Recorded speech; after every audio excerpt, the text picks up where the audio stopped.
Setelah menikahi Susi, mantan babysitternya, kini nasib Steno Ricardo, mantan suami Mawar Afi, terpuruk.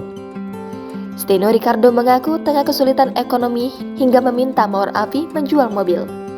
Mendengar hal itu, Mawar Afi lantas naik pitam.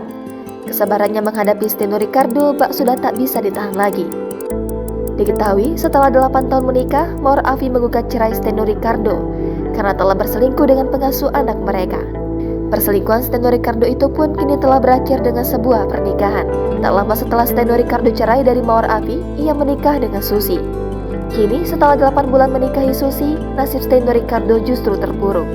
Bahkan Steno Ricardo rela menjual harta satu-satunya, yaitu satu mobil, lantaran ekonomi sedang seret. Tak ada rasa malu, Steno lantas meminta Mawar Afi untuk menjual mobil tersebut, alasannya untuk menafkahi anak mereka. Hal itu tanpa diungkap Mawar Afi di akun Instagramnya. Mendengar permintaan Steno, Mawar Afi pun sedih. Ia menyebut bila mobil tersebut adalah harta satu-satunya peninggalan pernikahannya dengan Steno Ricardo untuk anak-anak mereka. Lebih lanjut, Mawar Afi tampak menyinggung soal nafkah. Ia mengaku tak mematok nilai nominal nafkah dari Steno Ricardo untuk anak-anak mereka. Jangan lupa subscribe, share, komen, dan like ya!